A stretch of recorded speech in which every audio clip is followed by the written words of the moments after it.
સરકારી નોકરી યોજનામાં ગેરરીતિનો વિદ્યાર્થી નેતા યુવરાજસિંહે આરોપ લગાવ્યો છે, જેમાં નોકરી માટે એક જ પરિવારના જોડિયા ભાઈઓએ અલગ અલગ જ્ઞાતિ રજૂ કર્યાનો દાવો કરાયો છે।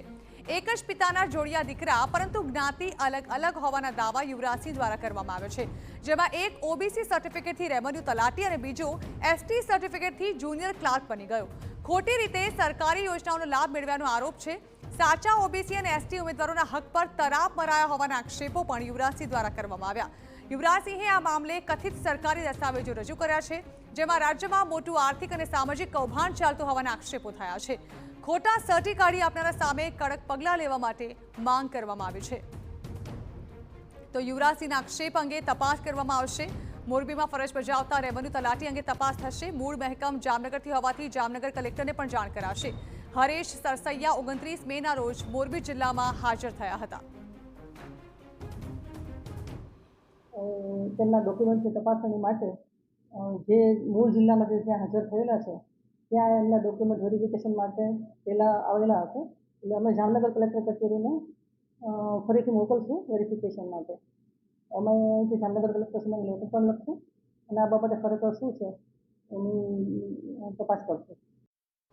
તો યુવરાજસિંહ જાડેજાએ કેટલાક દસ્તાવેજી પુરાવાઓ રજૂ કર્યા હતા। તેમણે આરોપ કરતા કહ્યું કે દાહોદના છેવાડાના આદિવાસીઓને એસટીનું યોગ્ય પ્રમાણપત્ર નથી મળતું અને બીજી તરફ એક જ પિતાના બે જોડિયા પુત્રોએ અલગ અલગ સર્ટી પર નોકરી મેળવી।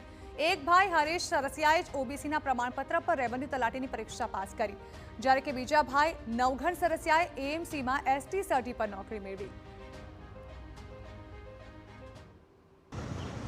બંને સગા ભાઈઓ છે અને તેના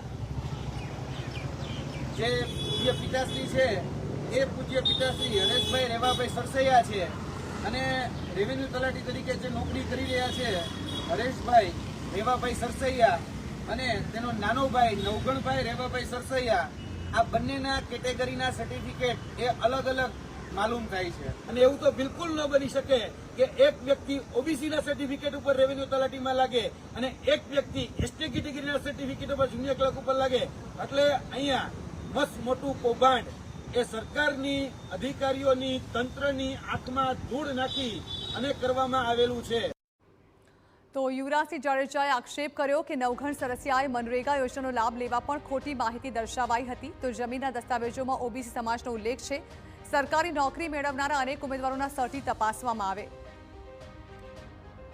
અમદાવાદ મ્યુનિસિપલ કોર્પોરેશન અંદર જે લાગેલા આ ભરતીમાં એટલે કે જુનિયર ક્લર્કની ભરતીમાં તેમજ અન્ય જો ભૂતકાળની ભરતીઓમાં તપાસ કરવામાં આવશે તો 100 કરતા વધારે એસટી કેટેગરીના ખોટા સર્ટિફિકેટ ઉપર લાગેલા એ તમામ કોર્પોરેશનની અંદર ભરતીઓમાં જે લોકો લાગ્યા છે ને ખાલી એસટી કેટેગરીના સર્ટિફિકેટ ક્રોસ વેરીફાઈ કરવામાં આવે ને તો 100 કરતા વધારે ખોટા એસટી કેટેગરીના સર્ટિફિકેટ ઉપર લાગેલા એ તમામ એ ઉમેદવારો તમને જોવા મળશે।